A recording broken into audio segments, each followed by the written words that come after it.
Muchas gracias. Buenas tardes. Bueno, vamos a dar comienzo a la cuarta semana de la pobreza.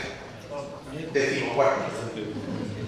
Ya son 14 años que venimos teniendo este espacio que no es otro, no tiene otro objetivo que concienciar a todo el mundo, a la sociedad, al editorial, a todo el mundo, concienciarlo de que la pobreza está ahí. Que sí, ya el Evangelio lo dijo, los pobres siempre los tendréis con vosotros, pero eso no quiere decir que no tenemos que cruzar de brazos, sino que cada vez tenemos que poner todo en nuestro empeño en luchar por esa desgracia que tiene la humanidad, que seguirá teniendo siempre. Bueno, para esta primera ponencia de nuestra semana, pues nos acompaña don Vicente Martín, que es delegado de la Conferencia Episcopal para Cáritas Española. A pesar de su juventud, pues es un cargo de una importancia esencial. Nos acompaña también Mariló Martínez, que es la directora del Departamento del Servicio de la Caridad. Es una institución que ha creado recientemente don José Rico, nuestro obispo, y que es como una coordinación de todas las entidades relacionadas, de la diócesis relacionadas con la caridad. Engloba Cáritas, ayuda para la iglesia necesitada, Manos Unidas, etcétera, etcétera, y alguna otra entidad más. Nos acompaña hoy también en esta primera edición. Y continúo un poco con la presentación de don Vicente, porque tiene, a pesar de su juventud, pues tiene un amplio, que si me lo leo todo, nos perdemos aquí media hora. No hace falta. Voy a resumir. Pues mucho de su vida pastoral se desarrolló en diversas parroquias porque él es extremeño. Está aquí encantado porque en Cáritas tenemos unos cuantos extremeños voluntarios, y desarrolló su vida pastoral como párroco, pero también ya a medida que, como ocurre siempre con las personas que van, pues cada vez le van dando más cargos y más situaciones de compromiso. Él ha participado como miembro del Departamento de la Doctrina Social de la Iglesia, de la Archidiócesis emeritense, pastoral social en el Centro Superior de Estudios Teológicos del Seminario Metropolitano, en el Instituto Superior de Entidades Religiosas Virgen de Guadalupe, fue delegado episcopal de Cáritas Diocesana de Mérida, Badajoz también. También colaboraciones docentes, Ciprestaco, de Alejo, Badajoz, casi todo en su tierra, en Extremadura. Pero al mismo tiempo lleva la labor de coordinación de las actividades formativas de Cáritas Española, de la conferencia de las escuelas de la caridad, que se celebra, algunos de ustedes habrán estado en verano en Madrid, las escuelas de la caridad, que es un espacio muy interesante y donde la gente sale con un enriquecimiento importante. También en las escuelas de verano y en distintas Cáritas diocesanas, y también incluso se ha extendido su labor en cierto modo también a América Latina. También ha desarrollado también labores de pastoral. Actualmente también es delegado episcopal de Cáritas Española, como he dicho antes, y nuevo director del Secretariado de la Subcomisión de Acción Caritativa Social. Y es profesor colaborador en el Instituto Superior de Pastoral de Madrid. Bueno, como yo digo, he ido leyendo entre líneas, porque si me lo leo entero, nos llevamos aquí un buen rato y necesitamos espacio a ponerte con una presentación demasiado larga. Así que sin más, Vicente, todo tuyo. Muchas gracias, Juan. Bueno, detrás de todo eso, yo entiendo que el cariño que se puede y acogida. Buenas tardes a todos y a todas. Me siento afortunado de compartir una tarde con ustedes, sobre todo en estas 14 semanas de la pobreza y la exclusión.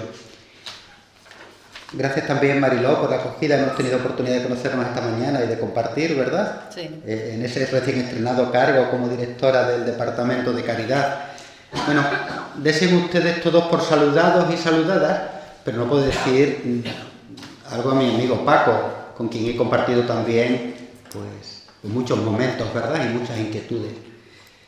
Y gracias también a la acogida del equipo de Cáritas. Cuando uno viene a casa se siente así, en casa. Aunque sea también con la gente de Ubrique. Muy bien. Bueno, pues sin más,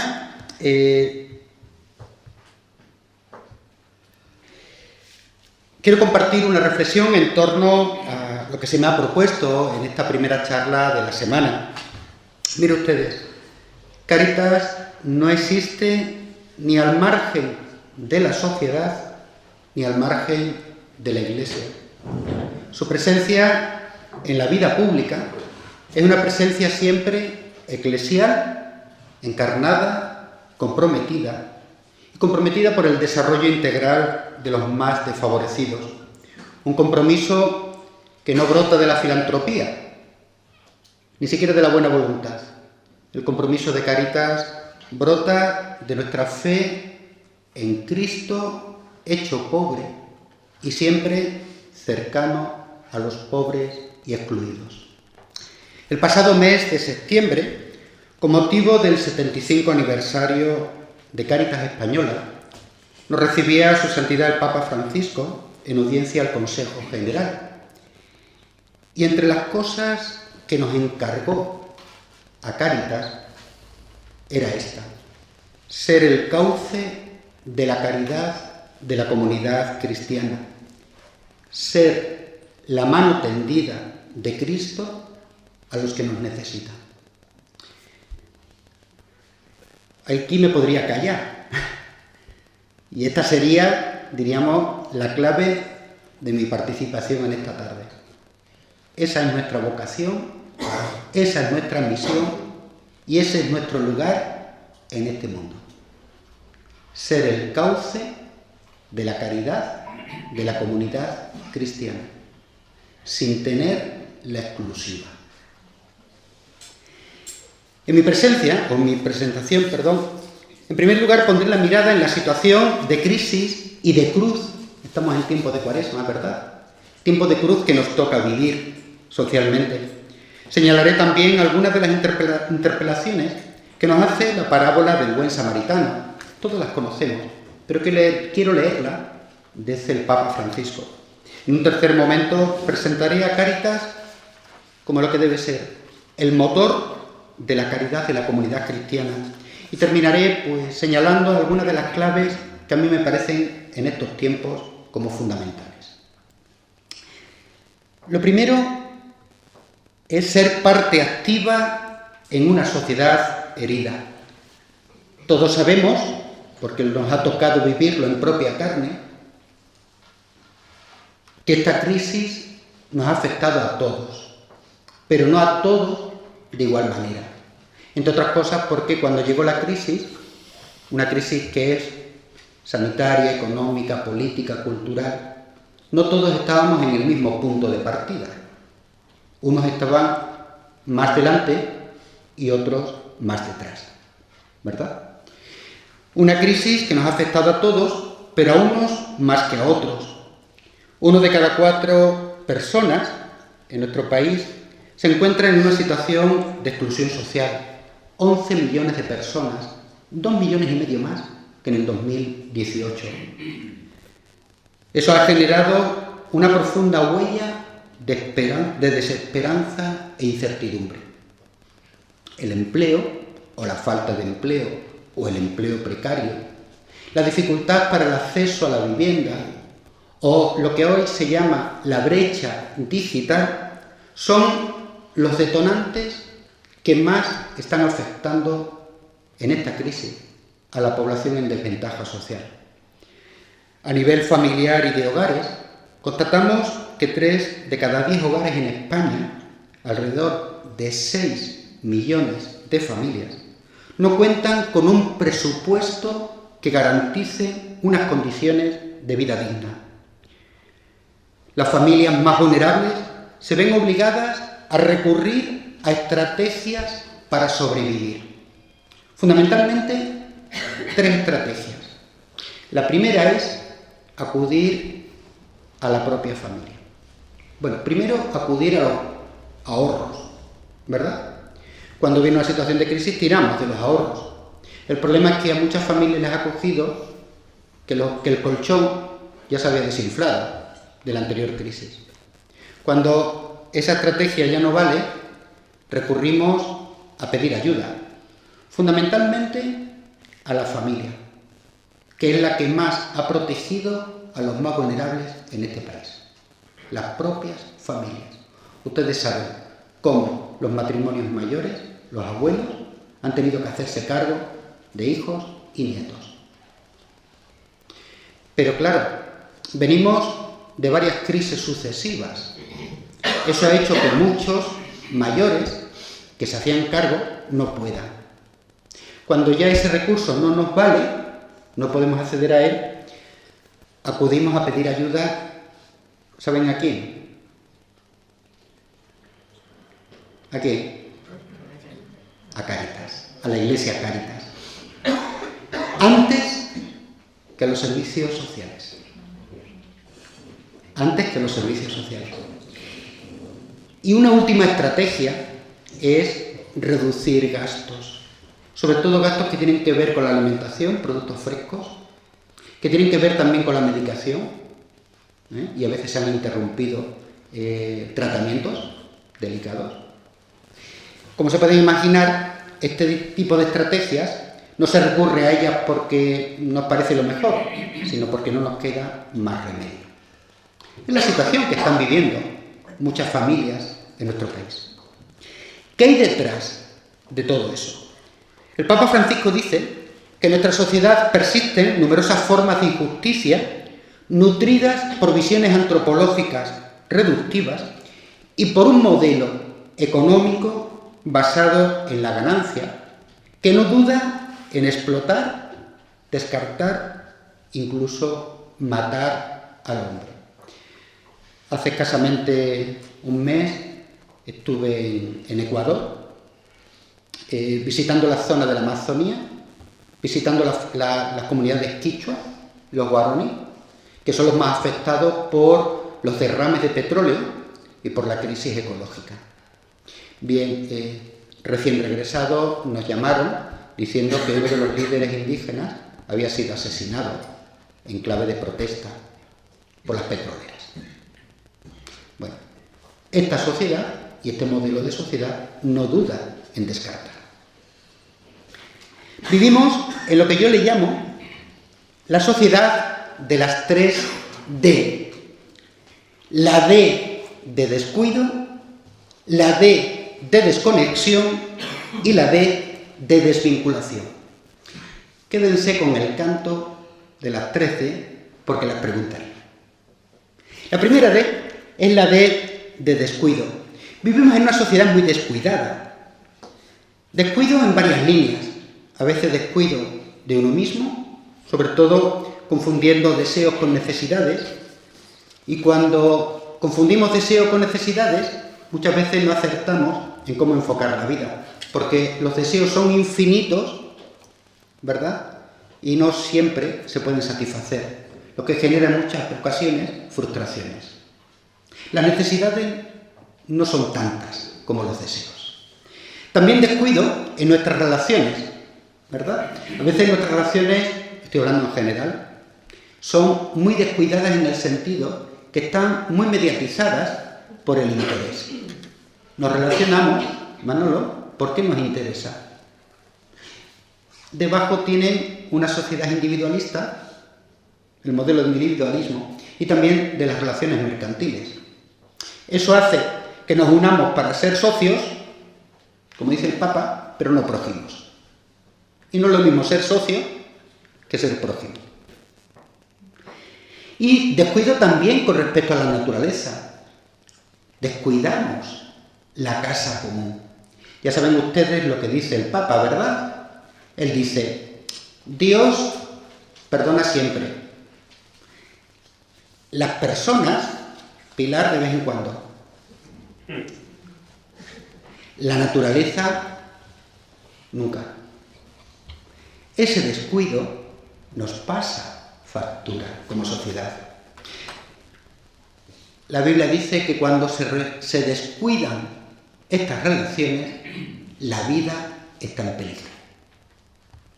A ese descuido le acompaña la desconexión de las instituciones, de las tradiciones, de las costumbres, en algunos casos como consecuencia de la desconfianza y la distancia. Ya me han salido otras dos D.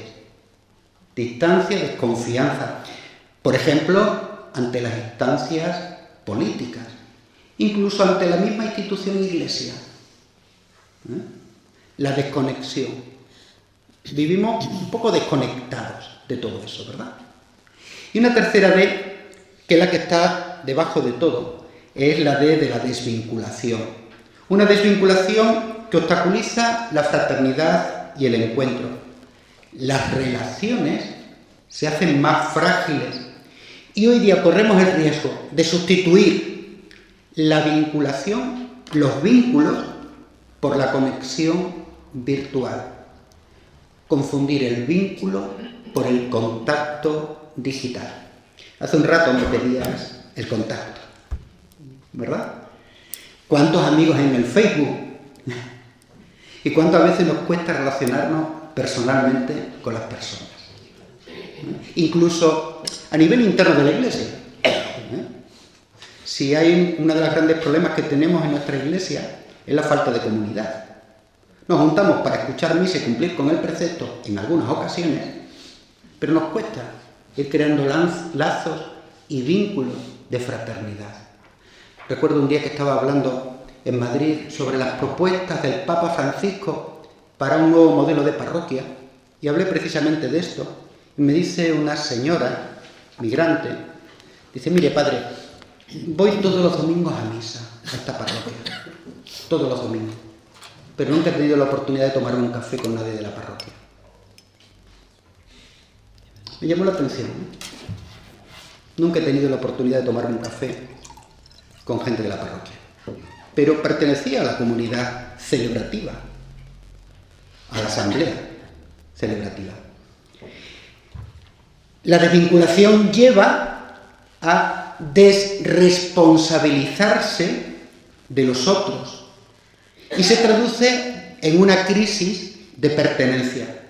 No me siento parte de esta sociedad, de este pueblo, de este barrio, de esta iglesia o de esta familia. Voy. ¿Ustedes saben cuál fue la gran tragedia entre Caín y Abel? ¿La recuerdan? ¿Cuál fue la gran tragedia? ¿Cómo? La desvinculación que tenía entre los dos hermanos. Eso, porque no sintió a su hermano. Y como no lo sintió hermano, no le importó quitarlo del medio. Ese fue la gran desvinculación, la gran tragedia. Como vemos, nos toca vivir en lo que yo le llamo tiempo de cruz. Tiempos marcados por la cruz. Yo entiendo que este tiempo es un tiempo de encrucijadas sociales, económicas, políticas, sanitarias. Es un tiempo crucial porque este modelo de sociedad está agotado y es necesario gestar nuevos caminos sociales que abran esperanza, un nuevo modelo de sociedad. No bastan las soluciones superficiales. El Papa Francisco insiste que de esta crisis no podemos salir igual. No podemos. Es un tiempo crucificante porque está generando muchas víctimas y está dejando en la cuneta a muchas personas y familias, pero también hemos de reconocer que es un tiempo cruciforme. Cruciforme porque para nosotros los cristianos la cruz es un signo de violencia, de dolor, de fragilidad, de vulneración de derechos, pero también es un signo y un reflejo del amor de Dios. Para nosotros los cristianos, la cruz tiene un valor salvífico. Jesús se solidarizó de tal manera con las víctimas de la historia que se abajó, se despojó y de ese modo alcanzó la plenitud, no solo para sí, sino para toda la humanidad, y de un modo particular para los pobres y excluidos. Fíjense ustedes, esas mismas claves, las claves de servicio gratuito, de despojo de todo poder, en una clara opción por los últimos, como Él, hemos de situarnos los cristianos. ¿Qué quiero decir con esto? Que cuando miramos la realidad, y la realidad especialmente del mundo del dolor, de la pobreza y la exclusión, el Señor nos está pidiendo que sepamos situarnos como Iglesia. ¿Cuál es nuestro lugar natural? Nuestro lugar natural es a los pies de la cruz, junto a los crucificados de este mundo, con ánimo de desclavarles y siendo uno para que el mundo crea.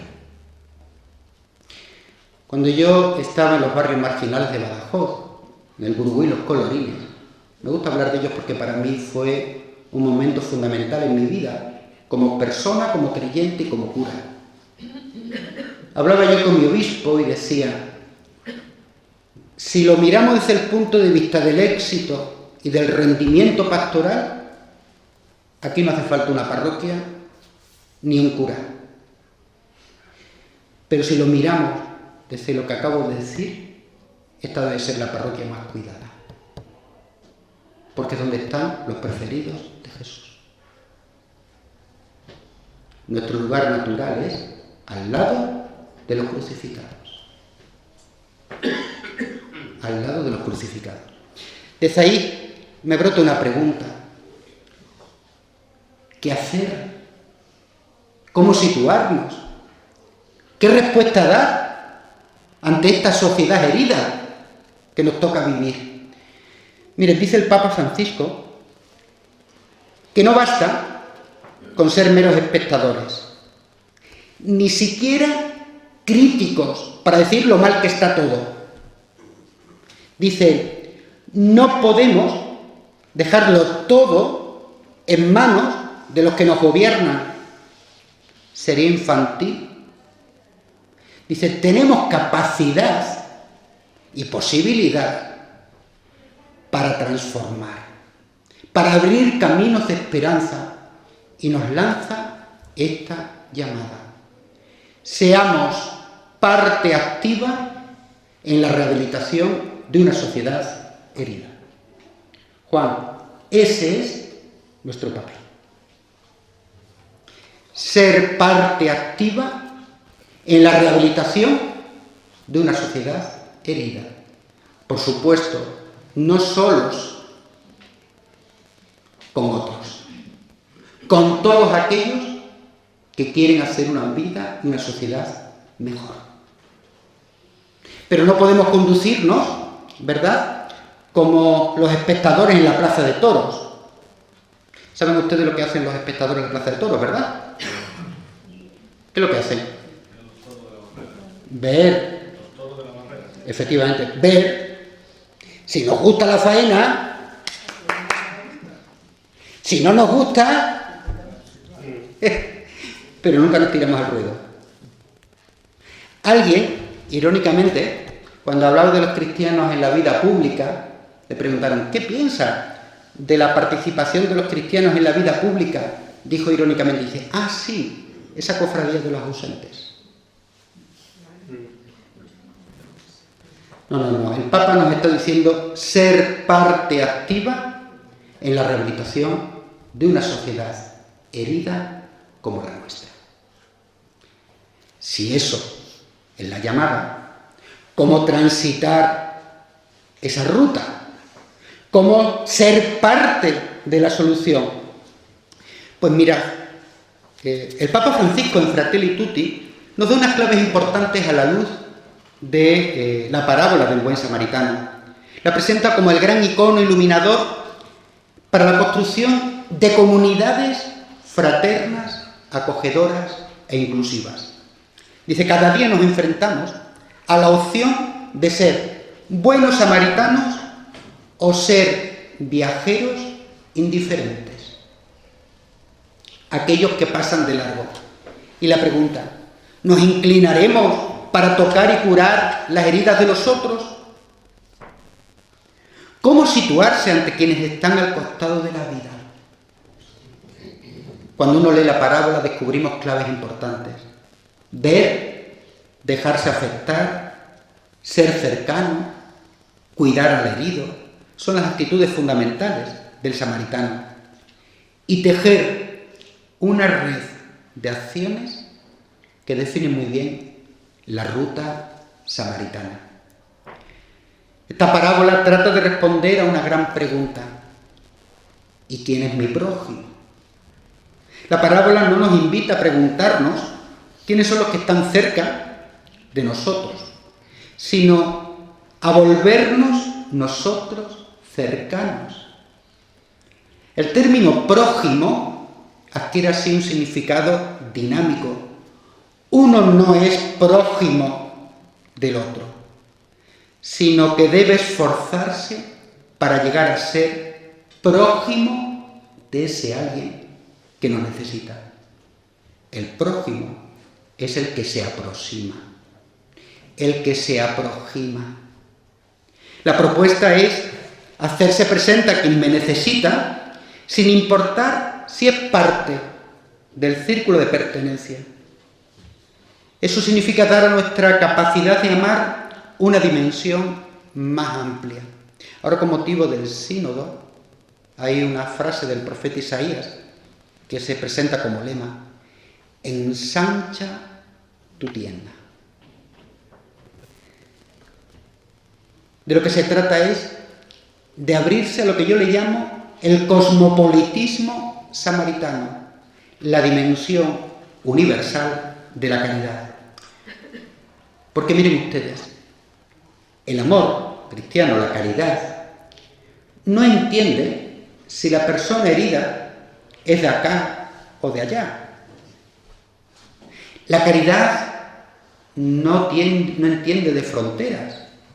Las fronteras se las cargó todas el buen samaritano.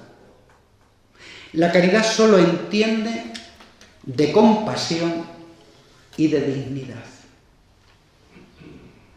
Y esto es importante tenerlo presente. De compasión y de dignidad.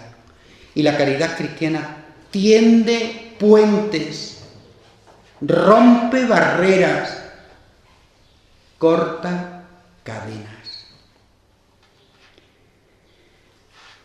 Encargarse de cuidar al herido, después de realizarle los primeros auxilios, supone una mayor responsabilidad. Implica buscar una solución estructural al problema de la exclusión. En ese sentido, la parábola nos invita a vivir lo que se llama la caridad política, a que resurja la vocación de ciudadanos del país y del mundo entero, encaminados a la prosecución del bien común. Me gusta decir que los cristianos tenemos una doble condición. Somos ciudadanos, que vivimos en una sociedad que no nos puede dar igual lo que ocurre, que nos interpela esa realidad y nos compromete como ciudadanos, y queremos dar respuesta. Pero al mismo tiempo somos discípulos. Es decir, nuestro compromiso está animado, motivado por nuestra fe en el Maestro. Cuando los cristianos sabemos articular nuestra ciudadanía y nuestro discipulado, estamos capacitados para ser misioneros, testigos. Ciudadanos, discípulos, misioneros. Ese compromiso es personal, porque el amor no se puede delegar. No te puedo decir, mira, tú que eres de Santander, haz la caridad por mí, que vosotros sabéis hacerla mejor, ¿verdad? Claro. O tú que eres marianista, Nacho, que para eso te llamó el Señor, haz la caridad por mí. Toma, 20 euros. Luego te invito. La caridad es personal, pero nunca es individualista. El samaritano contó con el posadero y necesitó de la posada. Ante la complejidad de la realidad y los retos que plantea, no todo lo puede hacer uno como si fuera un llanero solitario. Es necesario que haya estructuras de atención y acompañamiento continuado. En la parábola, la posada significa la estabilización de la ayuda, la institucionalización de la caridad, el carácter organizado de la acción caritativa y social, algo que va más allá de la mera atención puntual. Hace falta, para dar respuesta, organización. Hace falta trabajo en red. Hace falta la colaboración de todos. En definitiva, hace falta la caridad organizada de la comunidad. Porque miren ustedes, aquí no se trata de hacer la caridad que a mí me parece, porque yo quiero ser buen cristiano. No. De lo que tenemos que intentar es hacer la caridad para atender a las personas empobrecidas, como Dios quiere, como la Iglesia nos propone y como los pobres necesitan. No con lo que se me ocurra a mí. No con lo que se me ocurra a mí. En ese sentido, la parábola nos ayuda y nos da claves para construir comunidades acogedoras, fraternas, inclusivas, que tratan de servir de una manera coordinada y organizada. Por eso, en Cáritas decimos, ¿cuál es nuestro lugar dentro de la comunidad? Cáritas es la que tiene que hacerlo todo. Cáritas debe ser el motor de la caridad organizada de la comunidad. El motor. Partimos de dos presupuestos.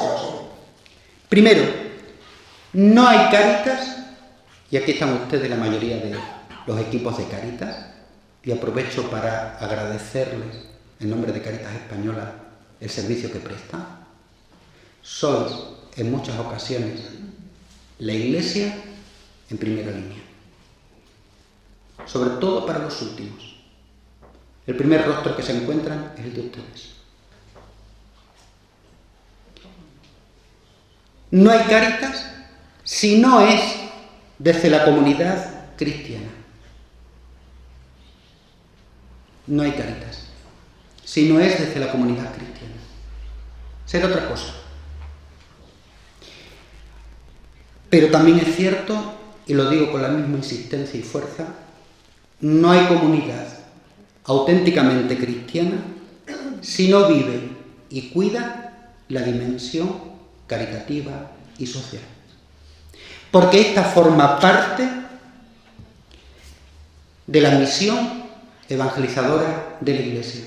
En consecuencia, es toda la comunidad cristiana el sujeto responsable de la acción caritativa y social.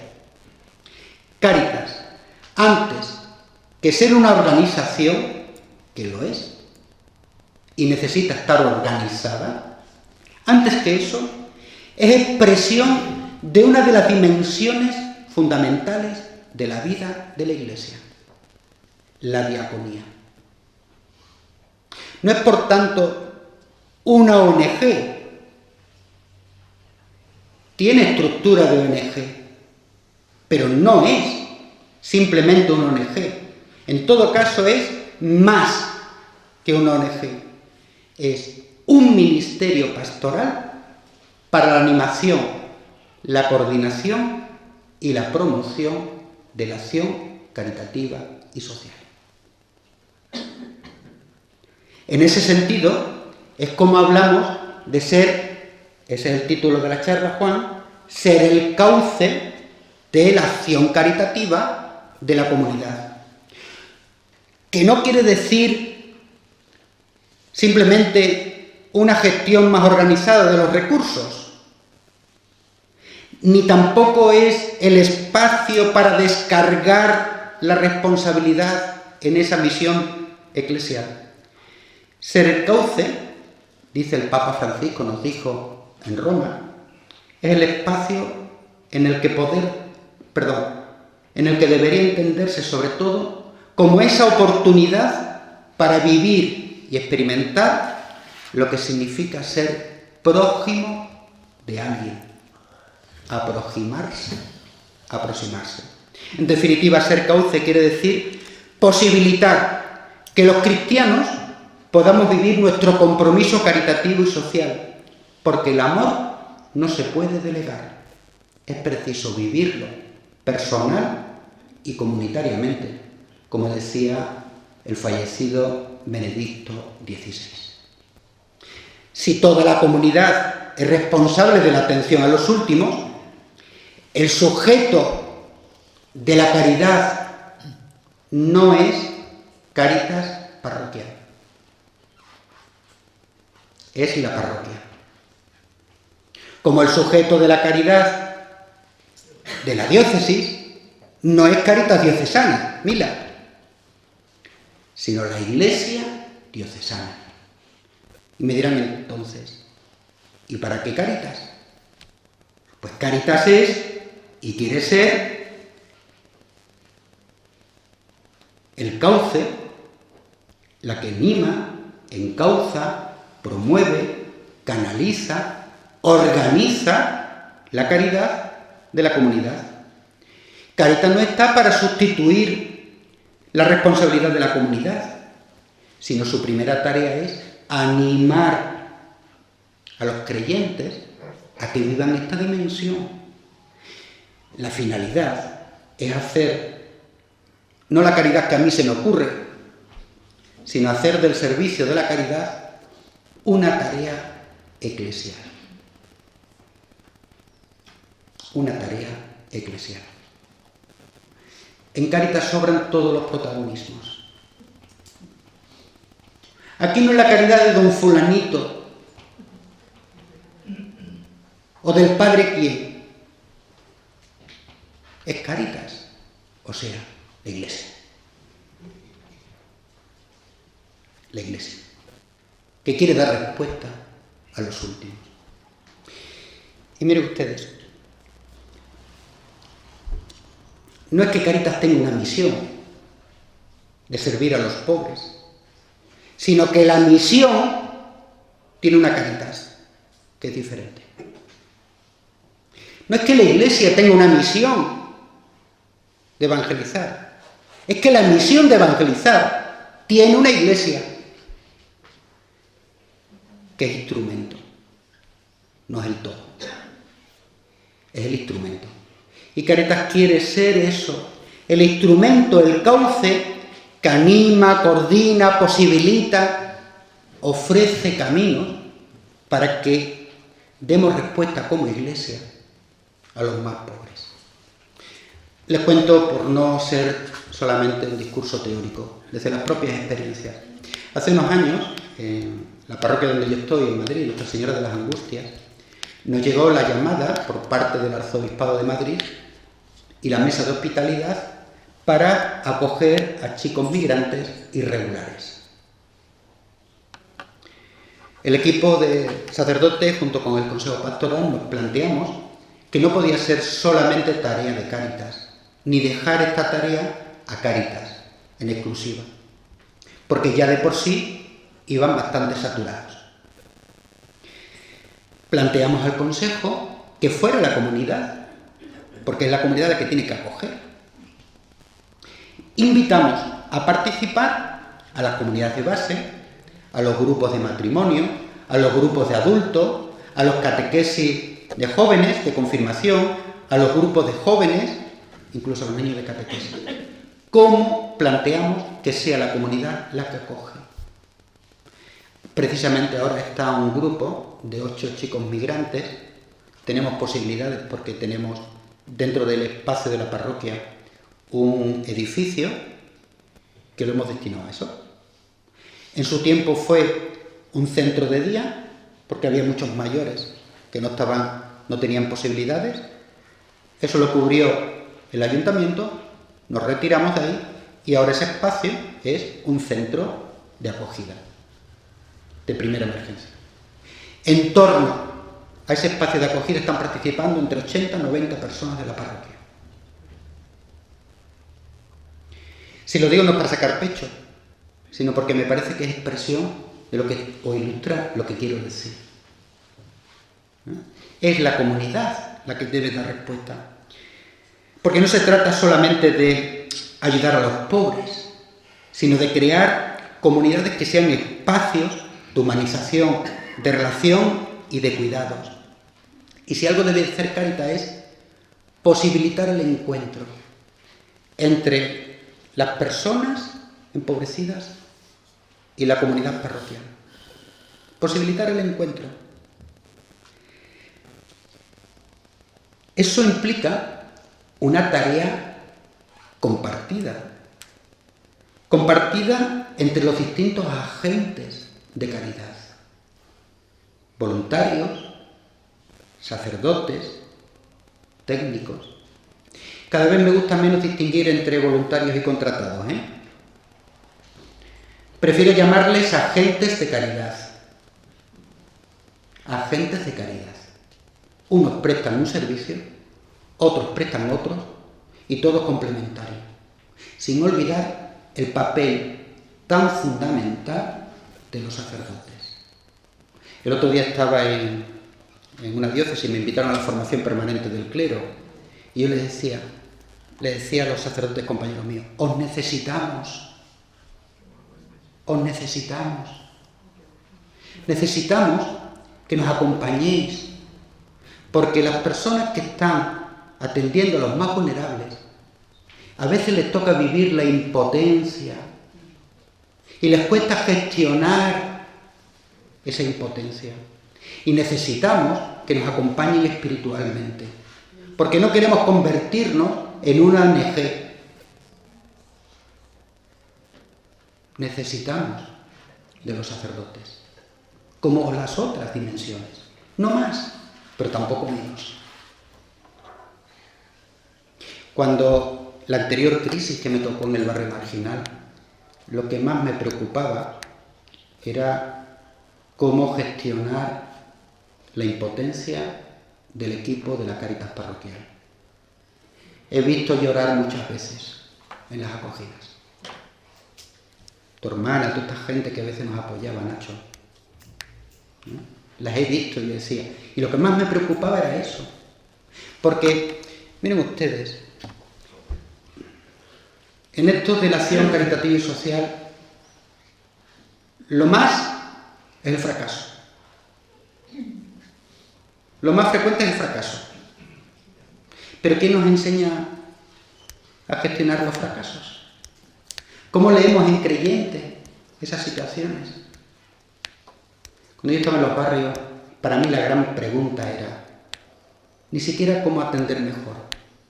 Para mí la gran pregunta era, ¿cómo decirle a los pobres que Dios les ama? En un contexto donde todo parece lo contrario, que les ha abandonado. Y esa pregunta me acompañó mucho tiempo. Por eso le decía a mi obispo, si buscamos réditos pastorales, sobramos usted y yo aquí. Si buscamos la presencia de un rostro de iglesia cercana, samaritana, que sea signo del amor de Dios, a lo mejor haría falta aquí un gran equipo, no un cura solo. Disculpe. Eso me lleva a decir que Cáritas es la iglesia que callejea la fe donde habita el sufrimiento. La fe, la esperanza y la caridad. Callejear. Eso es ser iglesia en salida. Yo sé que hay gente que cuando el Papa empezó a hablar de iglesia en salida, empezaron a sacar muñecos y imágenes y santos y vestidos antiguos. Yo cuando leí iglesia en salida, entendí esto. Hablábamos el equipo de la Cáritas parroquial. No tenemos que ir a la periferia, somos periferia. El culo de Extremadura. Tú has estado por allí, me parece. Un despropósito. De hecho, un amigo mío sociólogo, Fernando Vidal, cuando estuvo por allí una semana, decía, mira Vicente, ya me he dado cuenta de que tú no tienes una parroquia. Tienes un parque temático.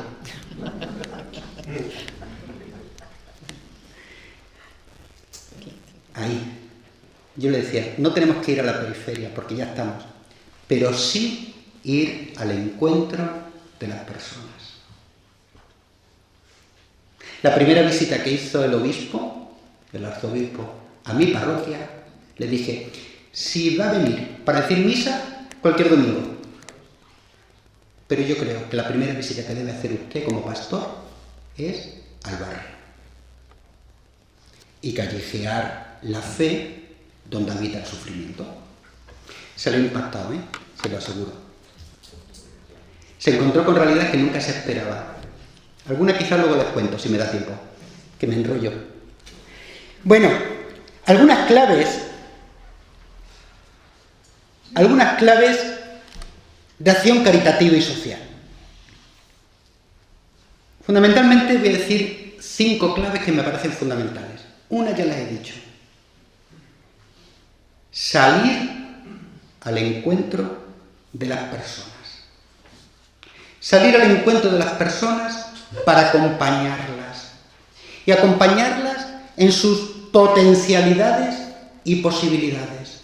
No voy a insistir mucho porque mañana Kiko Lorenzo lo explicará muy bien.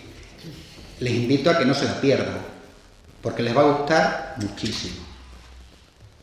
Acompañar a las personas desde las posibilidades y potencialidades, buscando su bien integral, su pleno desarrollo, reconociendo su dignidad y sus derechos. En el cartel que tienen ahí hay 3 palabras que definen muy bien lo que estoy diciendo: recibirlos, acompañarlos, integrarlos. Así nos insistió el Papa. Acompañar los procesos de desarrollo, descubriendo que las personas empobrecidas no solo tienen problemas, sino tienen potencialidades. Miren ustedes, si cuando acogemos en nuestra Cáritas parroquial a una persona y la miramos como un problema, daremos respuesta al problema, pero no a la persona. Las personas no solamente tenemos problemas, tenemos esperanzas, tenemos ilusiones, tenemos posibilidades. Esto que se lo digo ahora, lo tuve que aprender también. Y les voy a decir lo que me pasó. Un día me llaman los servicios sociales, Kiko, el psicólogo de los servicios sociales, para proponerme acompañar a Sara. Sara era una chica recién cumplido a los 16, bueno, yo creo que ni los tenía todavía, con los primeros escarceos en la prostitución, consentido por su madre y con viejos verdes. Una niña. Me llama el psicólogo para ver cómo podemos trabajar juntos, la Cáritas parroquial, los servicios municipales, con esta chica. Y yo no sé, quizás estaba bloqueado, estaba cansado, quizás Mariló ya estaba quemada, ¿verdad? Y le decía que no lo veo, que eso va a ser un fracaso. Si llevamos trabajando con esa niña y su familia toda la vida, no solo Cáritas, Cruz Roja, bueno, todo el mundo mundial. Habíamos fracasado todos. Y este me proponía sacarla del ambiente familiar, ubicarla en un espacio diferente y acompañarla más, de una manera más personalizada. Me decía, vamos a fracasar. También reconozco que me pesaba el que el equipo de la Cáritas Parroquial se sintiera todavía más frustrado, porque llevábamos trabajando con ella muchísimo tiempo. Bien. Me decía el psicólogo, ¿de verdad, Vicente, que tú crees que no podemos hacer nada por esta chica? Y decía, yo resistente, ¿eh? No piensen que yo estaba ahí favorable. No. Yo en mi sitio resistente. Hasta que pronunció una palabra, una frase que me pareció mágica. Entonces, Vicente, damos a Sara por perdida. Aquello me revolucionó de tal manera, me bombardeó la cabeza y el corazón, que inmediatamente se me vino a la cabeza una parábola del Evangelio. ¿Se imaginan cuál? La oveja perdida. Y pensé, cuidado, Vicente. Así cuando tú estás dando por perdida a Sara, el Padre Dios la sigue buscando.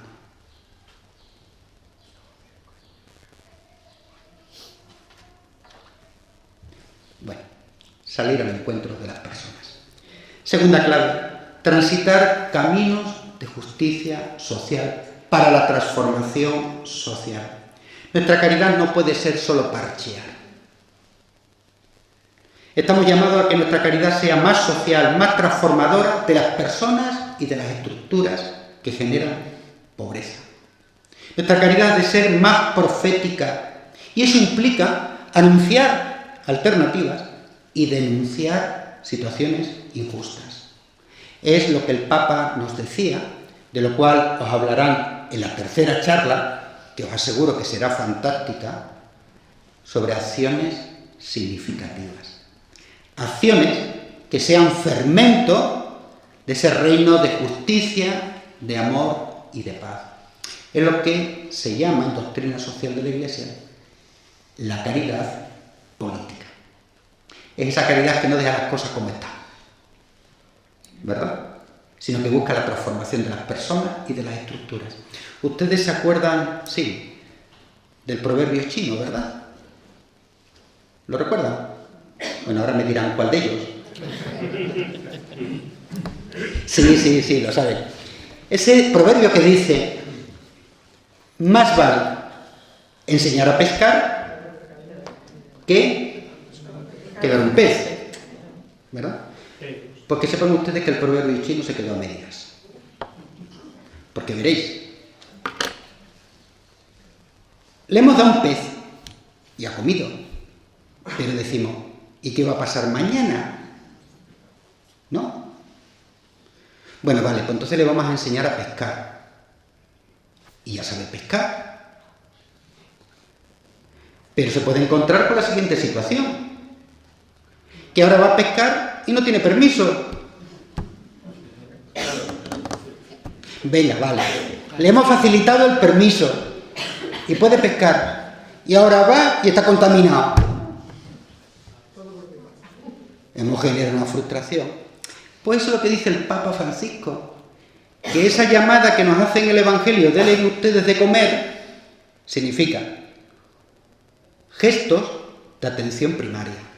Y a veces es necesario dar ayudas inmediatas. ¿Verdad? Claro que sí. Pero esa llamada tiene otro nivel, que es trabajar por la promoción de las personas. Capacitarlas, sacar a flote sus capacidades. Pero como además vivimos en una sociedad injusta, donde hay muchas dificultades para muchas personas, tenemos que ir transformando estructuras sociales. ¿Me explico, verdad? O sea que el proverbio chino se quedó a medias. Otra clave, promover la sociedad de los cuidados. Una sociedad es más humana y más justa cuanto más sabe cuidar a los miembros más frágiles y que más sufren. Hoy se habla de la sociedad de los cuidados como una evolución del régimen de bienestar en algunas situaciones insuficiente.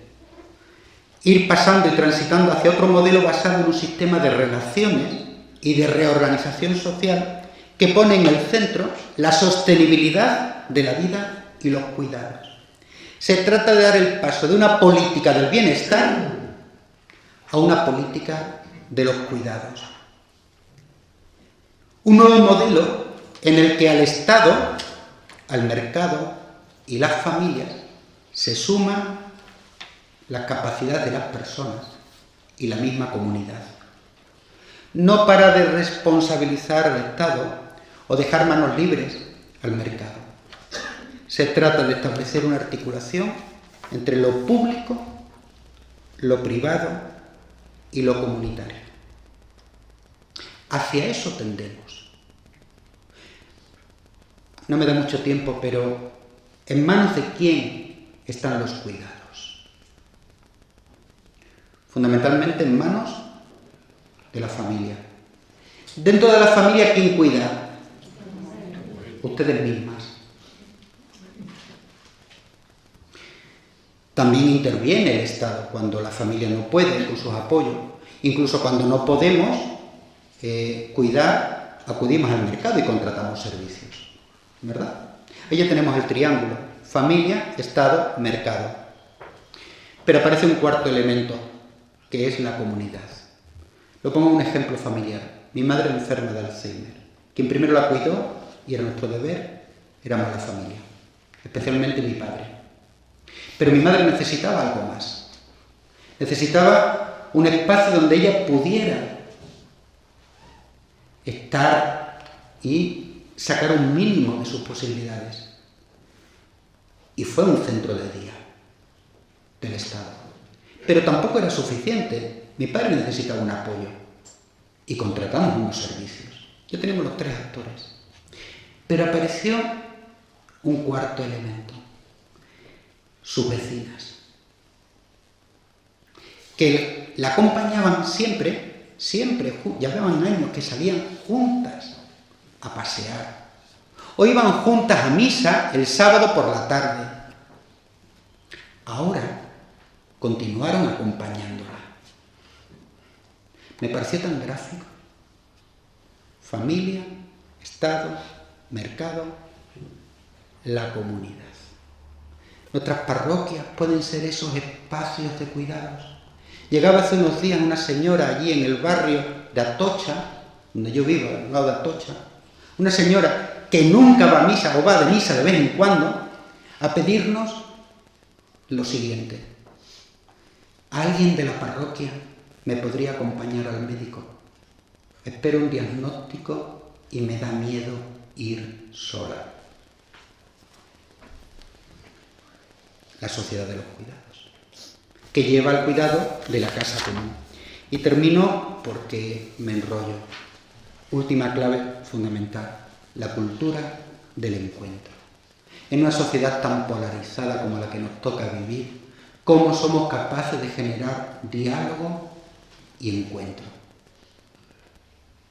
En una sociedad plural y diversa, en un mundo globalizado, ¿cómo somos capaces de ser comunidades acogedoras? Les contaba antes la experiencia de la parroquia con la realidad de los migrantes. Crear una convivencia intercultural. Y termino porque esto me parece que es muy importante. Miren ustedes, para vivir el compromiso caritativo y social necesitamos de una espiritualidad que alimente ese compromiso. Porque no será posible comprometerse con cosas grandes solo con doctrinas y sin una mística que nos anime, motive y dé sentido a nuestro compromiso. El compromiso con los más pobres requiere de espiritualidad. No hay compromiso que se mantenga si no arde por dentro el fuego del espíritu.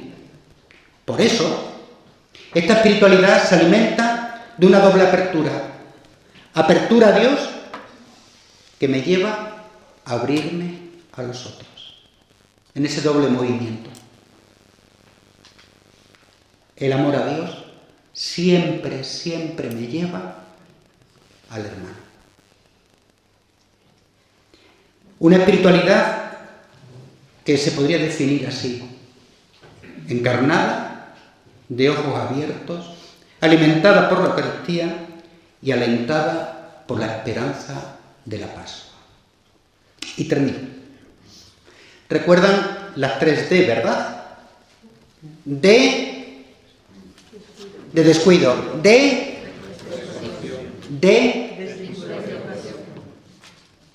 frente a las 3 D, las 3 C de Cáritas. Cuidados, compasión, comunidad. Muchas gracias.